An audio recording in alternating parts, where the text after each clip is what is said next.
Something within myself was not feeling right, and I couldn't feel accomplished by winning competitions. I was searching for something different, but I couldn't really put words onto it. And then sometimes, the instinct or intuition is bringing you into that space. Most of the time, it starts from a point where you are in a dark place, but this dark place leads you to the light. I've been a dressage international Grand Prix competition rider. I've been also an artist doing liberty work all over the world. I'm also a writer. I'm also a mom, which is probably my number one work and my favorite job ever. But I'm on a journey where I'm trying to push always the limits about the understanding that we have about our horses, physically and mentally, which is not so easy because, as we know, they can't speak, or they speak in their own way, but we can't put words into their issues, weaknesses, emotions. So we need to find another way. I'm more and more onto this journey. I've been since a very long time, but now I'm starting to put words onto it and then to try to enter into deepest layers. And that's where also Tristan is helping me, because we are both putting our researches together and our feelings and our understandings, and then we try to push each other into our different discoveries and try to always go to the next chapter. What brought me to TRT is, first, I truly met Tristan in Portugal, which is funny because we've made so many shows together, but you know how it is during shows. We are all busy and focusing on what we have to do. So we never truly met, even we never discussed before. And then we were in Portugal at this table together and we started to discuss, and then we both had to go to do our talks, but it felt like it was too short. We still had so much to discuss and to share that we decided to stay in touch. And I had Dundee, this horse with Jessica, and Dundee was here with a lot of inner weaknesses and failures, and he was needing help, and I didn't really know how to go through this. And I was saying, Tristan, that I was myself going through EMDR to work around some difficult things within myself. And he said, well, actually, what I'm doing with the horses is quite close to the EMDR, and so we can really help the horses through this. And then I told him that I would really like to bring Dundee and that we could work around. And that's what happened. And that's where everything made sense. It was like, in the end, we've always known each other and everything was a match. I don't know, sometimes, you have things you can't explain it. That's what happened. It all made sense. He could put words into things that I was doing but couldn't really explain. So everything became clearer. One word that changed everything. Going from leadership to mentorship. That was the most important key in the change and in the evolution. A horse that is part of the work, that means also that the horse has a choice. So when he has a choice, he also has the choice to say no. But then he has the possibility to be himself. He has the possibility to be in a different mood, such as we are. We don't wake up every morning in the same way, physically and mentally, and that's the same for the horse. So when he has a choice, then he's able to show you who he is and how he feels each single day. Then that also gives him way more opportunity to be a part of the work and to make decisions and not feeling trapped into the work. Because when they feel trapped, if they are not in a good day, but they also know that they are not allowed to say it out loud, then the work doesn't seem nice or funny or something they want to be doing anymore. They just feel that they have to. But the difference between having to and being part of is enormous. It's like you go to the work because you are involved into your work, then you're happy to go into your work, even if you have some harder days, because of course you're allowed to have some harder days, but still your heart is into it. If you do work that you don't like because you just feel trapped into your work, then when you have a bad day, then that becomes really terrible to have to still go and do this work that you hate. That's the same for the horses.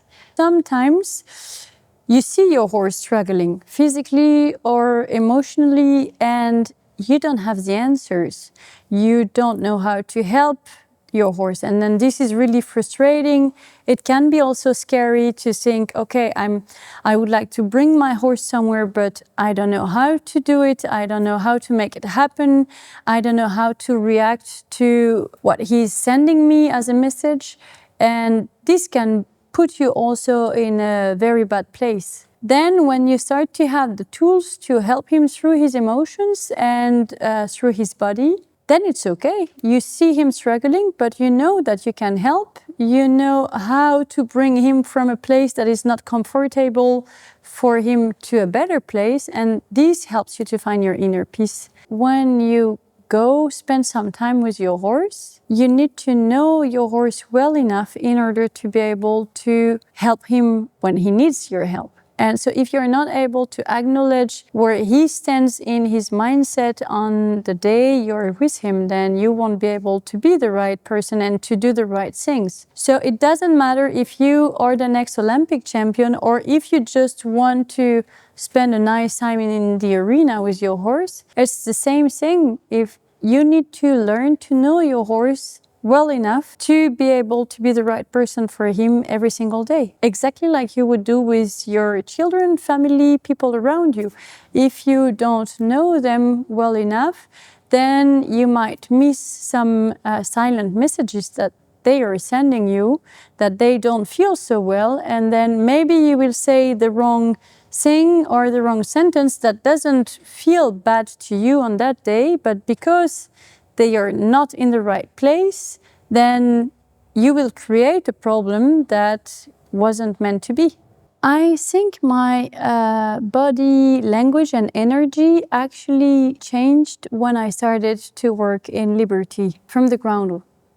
In the groundwork, I mean, because that's where you need to really make some reassessment and question yourself and analyze yourself. And that's where you start to realize that your body is sending messages that you're not even aware of. And that's also how, at one point, when you start to really enter into this liberty work, then now my body is sometimes taking the lead. I'm not even thinking, the body reacts with the energy of the horse even before I'm thinking about what I'm doing. They just click together, and then my body speaks with the horse. Then I realize what I just did, but it was not something that my brain was processing. But this is, the more you perform liberty, the more your body starts to bond with the body of your horse, and the more you enter into this space, which is a very special space, because you are then nearly not entirely yourself anymore. You're part of the horse, and the horse becomes also a part of you. It's a common language that you're creating through the energy and through your body language, because that's the really first communication that you have in that work. I think the most important lesson that I've got came from Sultan, because it's been a very bumpy journey. It's been very complicated. He was very tough. He was quite at war. At some points, I thought that we would never be able to make it, also because I had my own issue in the process. He was the son of Mishal. Mishal was my entire world, and Sultan had nothing in common with his father. So he was a disappointment because I was young and I wanted him to just be like his father, and he couldn't be like his father because he was not his father. And then we were just on the wrong foot, and this stood between us for a very long time. We never gave up on each other, both sides. Even if Mishal remains the love of my life and will always be, if I'm honest, The closest horse I ever had and I will ever have in my life is Sultan, because we went through all these struggles together. We never gave up. And the bond that eventually came out of it is something that nothing can ever destroy. It's like now we have an invisible bond between him and I, that he can be on the other side of the property. I still feel him somewhere around. This is everything but control. He's completely free to be wherever he wants to be. We had it as a wedding. This was quite funny because they asked me to come with him. He was in the middle of all the guests, grazing, and I just left him. They wanted to make pictures. Children were coming, petting him. But every time that I was just going away, then he was pushing everybody just to come back to me. But I didn't even call him. And people were saying, but how the hell is this happening? Because he was just 100 meters away from you. It's just because he knows that he has the freedom to be wherever he wants to be. But still, we are together. So when he sees that I'm going too far away, then he just comes back, but on his own, because he wants to be by my side, because that's where he feels safe and happy. And that's my biggest reward. Because I don't want to have him following just because he feels forced to be following. I want him to just come to me whenever he feels that he wants to be with me, because this is his happy place. You have some horses that are more complicated than others, like you have humans that are way easier to get happy than others. I would say the question is why this horse came into your life, because I think we always meet the right horse at the right time in our lives. So if you have one that we could say is very difficult to get to relaxation or to find his inner peace, maybe is like it has been for me with Sultan. It's because you need to dig deeper, you need to question yourself, you need to move to the next door. So then life is sending you a message to say that you have to do a big work. When you start to feel that something doesn't feel right anymore, then you need to go back into your inner child. That's what I've done. You need to go back to the first reason why you went on a horse. It was not to be an Olympic champion. It was not to be doing incredible liberty tricks. When you're children, it's for the relationship that you will have with this animal that is magical and powerful and so special. So you need to go back to this root.